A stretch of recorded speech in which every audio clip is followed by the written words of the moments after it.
Ukraine's commander-in-chief, General Alexander Syrsky, has acknowledged the difficult decision of sending undertrained recruits to the front lines as the war with Russia drags on, revealing the strain on Ukraine's military resources and manpower. In an interview with CNN, Syrsky admitted that many of the new conscripts had been deployed with only minimal preparation, a decision driven by the intensifying dynamics of the conflict. Of course, everyone wants the level of training to be the best. At the same time, the dynamics at the front require us to put conscripted servicemen into service as soon as possible. According to Syrsky, new recruits receive just 1 month of basic military training followed by a brief period of specialized training, ranging from 2 weeks to a month, before being sent into combat. This accelerated training schedule underscores the immense pressure on Ukraine's military, which has struggled to replenish its ranks amid high casualty rates and prolonged fighting.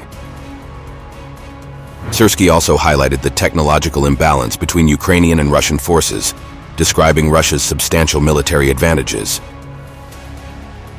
The Russian military does have an advantage in aviation, in missiles, in artillery, in the amount of ammunition they use, of course, in personnel, tanks, infantry fighting vehicles. This gap has been a recurring challenge for Ukraine, with Syrsky reiterating that it severely impacts their ability to maintain momentum in key areas of the front. Adding to these difficulties, the Ukrainian commander openly criticized the U.S. for delays in delivering military aid, which he claims has led to setbacks on the battlefield and a drop in morale among Ukrainian troops. The slow pace of aid has complicated Ukraine's efforts to mount successful counter-offensives and defend key positions in the ongoing war, according to Syrsky. Syrsky's comments come amid a particularly trying period for Ukraine, as its forces struggle to hold their positions in nearly all directions along the front line. He described the situation as tough, a sentiment echoed by recent videos released by the Russian Defense Ministry featuring Ukrainian prisoners of war. The prisoners reportedly affirmed the difficulties facing Ukrainian troops, further illustrating the deep challenges the military faces.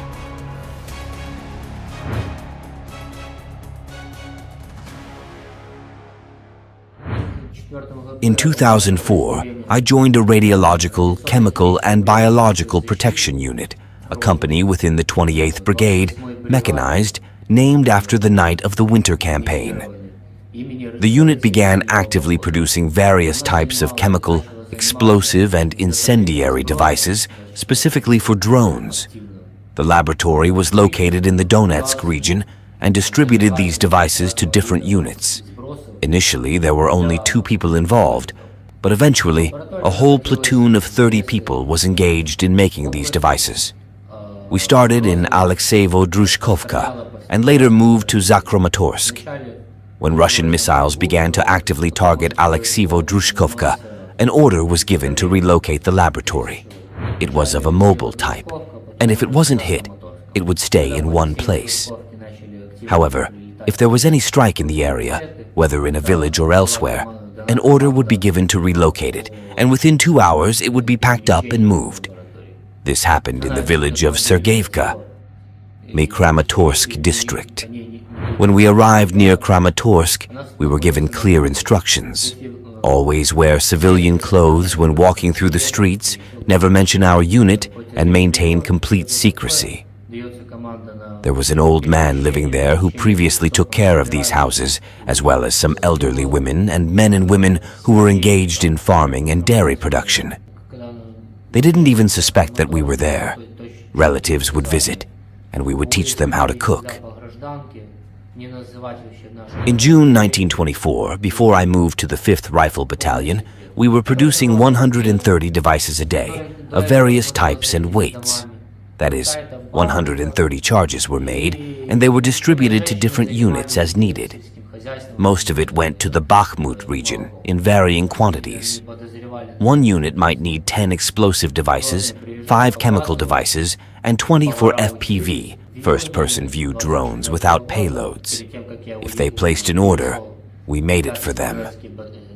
In total, about 130 devices were produced per day, and around 1,000 per week of different types.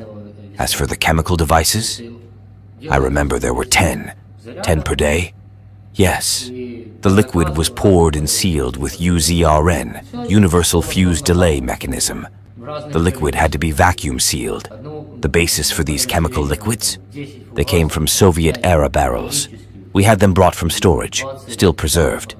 The barrels were rusty, visibly so, and labeled with chlorpexin.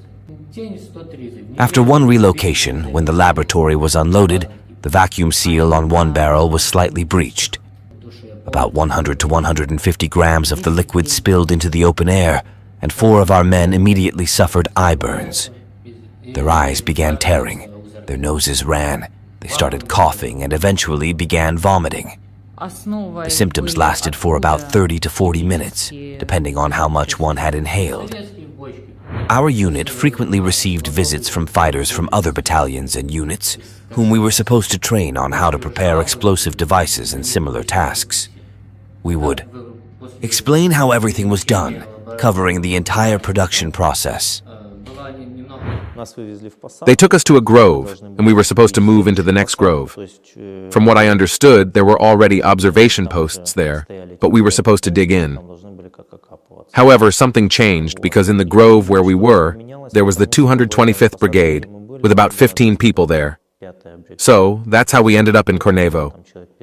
We arrived there, and the guys dropped us off quickly in a Kozak, a type of vehicle. As soon as we arrived, we came under fire. They quickly unloaded us, reloaded the others, and they left. That evening, we weren't replaced, and our radio was running out of battery. On the second day, the battery died, and we weren't replaced again. The radio worked on and off, and I realized from the communications that they had lost us. They didn't know where to find us. On the third day, the radio stopped working entirely. On the third day, people started moving through the village. At first, we didn't understand what was happening. They started shouting, asking who we were and where we were from. They started yelling back and forth with us, then hid, and probably later communicated by radio. Then, they approached us from all sides, from the left and behind, surrounding us. An older man came out from their side, and I came out too. He approached us, and we started shouting back and forth. I can't remember if he was an old man, a grandfather, or a father figure. Eventually, it became clear that these were Russian troops. The man approached us, asking what we were going to do. I went over to the guys and said, "Well, we're going to surrender." I said, "That's it. We're surrendering." The guys approached, we laid down our weapons, and that was it. I had just gotten back from work, from the night shift, and they gave me a summons. The draft board came and told me to pass the medical commission, but I didn't go through the commission. They did everything for me. They drafted me, and I wanted to serve, return home, and that's it. I wasn't supposed to go to war, not for anything. But they said, "Come on, move to the position." They put me in a vehicle and took me, along with 2 other guys. Then they put us in an APC. They told us to occupy a 2-story building, not to take it, but to hold the defense there. They said there wouldn't be anyone there. We were supposed to enter the building, either on the 2nd floor or somewhere, just to hold the position, so that no one would pass through. Then they started shooting, and we were shouting that we were on their side. They told us that we would be met there. We responded, "No, we're on your side." Then they said, "Hands up, strip down." We stripped, laid everything down, and left. So they're just throwing us like meat, simply as meat, stupidly. No one wants this war. This war is not needed by anyone. And our government, I don't even know, I don't have words. Why is this war happening? Why this destruction? How many people have already died? I was coming home from work when the cops handed me a summons. I approached the draft board. They gave me a summons. I dodged for a month, ran away, hid. We are treated negatively, like meat. To be honest, I'll never go back there in my life. Nothing excused how I ended up in their brigade. I was never once with their brigade on the training ground. They treated us like the higher-ups, like we didn't even exist, like meat, like slave labor. The same thing when they sent us to the position to dig. They took us somewhere to dig, dropped us there. In the dark, we came to the position in a vehicle. They took us, it was all done in the dark at night. They said it would be for 3 days, but it turned out not to be 3 days, but 7 days. I'm against the war. I want there to be a truce. for some kind of agreement, please, please, enough of this bloodshed and throwing people into the main slaughter. I said goodbye to life at least 10 times so as not to lie to you. They brought us in. We sat in the bunker for 10 days. We couldn't even stick our heads out because there were constant strikes. The drone was always hanging overhead. Constantly strikes. I came out and said, guys, do an evacuation at least 100 meters. The guys said, hang on just a little longer. The next day they took us. The guys came to the position, entered the bunker. We told them, we're on your side. Don't shoot. Everything's okay. They told us, come out with your hands up. We came out, said, guys, don't shoot. We're surrendering. No one wants to fight. We're just sitting here. No one is taking us. I'll even have words. They just threw us like meat. We were sitting there like kittens, even afraid to stick our heads out because drones were always hovering over us. The first time, I didn't want to go to the position at all. I refused. They told me go or else. Then I called a lawyer, and she said I would end up in prison. Refusal to follow orders, criminal liability. Don't go to the position 7 years. That's what they openly told me. Friends in stripes, in checkered clothes.